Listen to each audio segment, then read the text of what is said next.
Gus Romi, kenapa jadinya P3 gak lolos?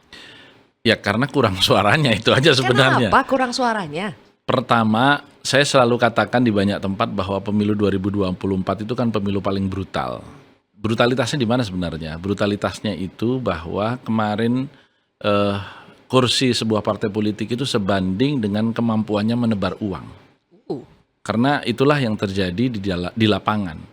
Kenapa itu terjadi ya? Seperti yang sudah saya sampaikan juga di Metro TV beberapa waktu yang lalu, di awal-awal setelah kita coblosan, bahwa memang di lapangan karena terjadi pembagian bansos secara brutal oleh aparatur negara yang dilakukan dengan merapel pembagian itu menjadi di awal Februari, maka mindset dari pemilih kita yang di mana bansos itu mencapai jumlah kurang lebih 1/4 dari jumlah pemilih yang terdaftar di DPT, 1/4 loh, karena jumlah penerima bansos kita itu 21,2 juta kepala keluarga miskin, dan itu setara dengan 54 juta suara kurang lebih.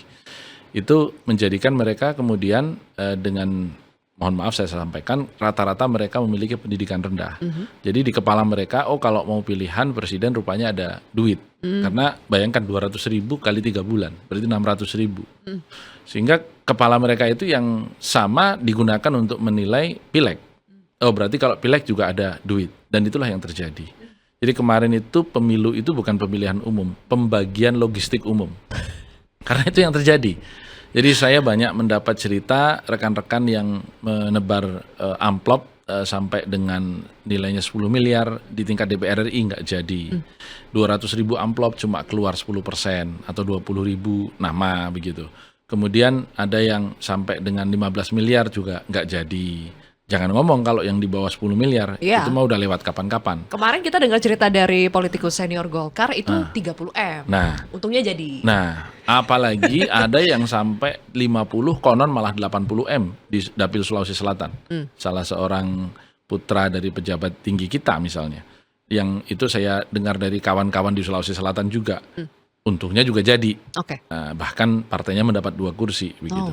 Nah, hal-hal seperti ini yang memang kemudian mengantarkan P3 yang kebanyakan isinya aktivis, guru ngaji, ya, aktivis ormas Islam begitu, yang memang kemampuan logistiknya itu tidak semeriah beberapa partai yang lain.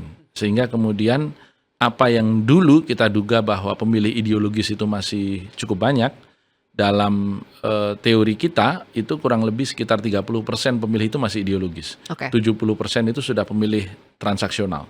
Pemilih transaksional itu ya kalau ada uang abang disayang, perbandingannya ada uang gimana abang Gus? Coba kalau misalnya caleg partai lain yang modalnya gede itu kira-kira mereka bisa keluar duit berapa, sementara caleg P3 berapa? Ada untuk DPR RI ya, untuk DPR RI itu saya sudah cek secara kasar kurang lebih minimal 15 miliar baru jadi. 15M baru jadi. P3 itu di bawah rata-rata yang terpilih ini pun hanya kurang lebih sekitar 5M, 6M. Karena kita masih ditopang segmen pemilih ideologis.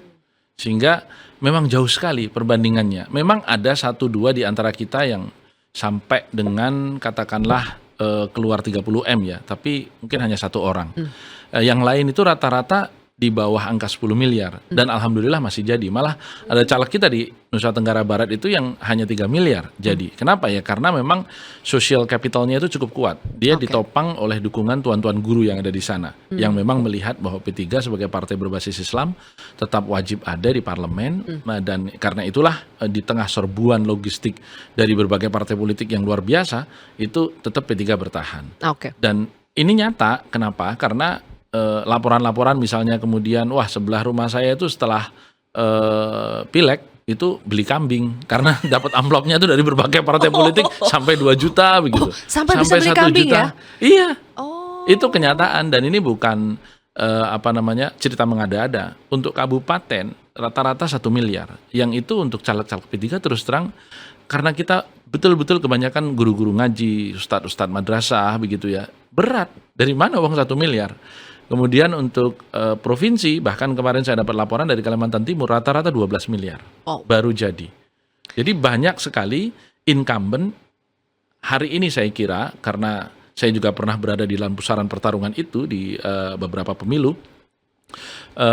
yang incumbent tidak jadi, terbanyak itu pemilu sekarang saya duga. Kenapa? Saya ambil contoh sampel saja di Sumatera. Jambi itu dari 7 incumbent 4 nggak jadi. Riau dari 13 incumbent, 2 dapil ya, 7 dan 6 kursi, total 13, yang nggak jadi lagi itu 9. Dan caleg kami juga nggak jadi, padahal dia bupati 2 periode, dan kemarin DPR RI 1 periode, 5 tahun dia itu berbakti, artinya berbakti itu reses ya. Mbak Zilvi mesti tahu, yang namanya reses itu setiap tahun 5 kali, setiap kali reses itu anggota mengadakan pertemuan 25 titik. Dan 1 titiknya 100 orang. Artinya kalau seorang anggota itu menjalankan semua titik itu sesuai dengan aturan, itu 62.500 orang selama 5 tahun. Yang berbeda-beda. Jadi nggak Dan ada guna 5 itu tahun itu? tidak ada gunanya. Cukup Gunanya dengan ya pada 3 hari. saat pertemuan itu. 3 hari 3 amplop, hari ditebar. terakhir ditebar, bahkan hanya sekedar 50.000, 100.000 itu lewat semua. Kenapa? Karena pertama memori masyarakat Indonesia itu pendek. Itu satu. Yang kedua, itu tadi rumus, kalau saya istilahkan di opsi-opsi pilihan exit poll-nya Mas Burhan itu, Ya. Burhanuddin Muhtadi yang paling sering dipanggil Metro TV itu saya lihat kan ada apakah Anda memberi yang terbanyak, apakah Anda memilih yang pertama memilih yang memberi yang terbanyak, atau memilih yang terakhir, atau terakhir dan memberi terbanyak. Nah, dugaan saya seiring dengan exit poll yang semakin mengafirmasi keberadaan money politik dengan angka yang jumlahnya semakin meningkat, yang 2024 kemarin itu masyarakat yang bisa menerima money politik itu sudah 45%. Dulu pertama kali exit poll mungkin di 2-3 pemilu sebelumnya itu baru 15%. Oke.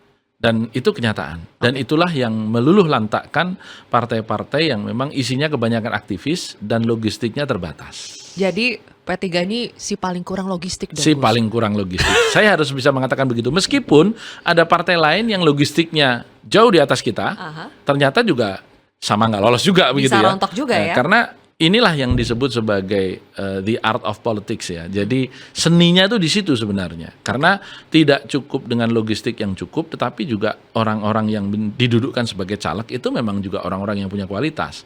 Kalau hanya logistik saja juga tidak akan lolos. Oke. Gus, Begitu. ngomong-ngomong soal the art of politics ya. Tidak lolosnya P3 untuk sementara waktu karena masih berjuang di MK. Itu bukan karena P3 ini salah gerbong ya? Gerbong gabung dengan PDIP, gerbong mendukung Ganjar Mahfud, bukan karena itu ya? Sebahagian pengamat mengatakan begitu ya, karena istilahnya salah pilih capres dan cawapres. Sebenarnya kalau dari sisi karakter yang ditampilkan setidak-tidaknya oleh Pak Mahfud MD, itu beliau kan berasal dari kalangan santri dan juga memiliki kedekatan emosional dengan P3. Tetapi memang exposure terhadap Pak Mahfud kemarin itu, bahkan akseptabilitas di basis-basis yang seharusnya Pak Mahfud juga mendapat angka maksimal, ternyata tidak maksimal. Dan itu di luar dugaan kami.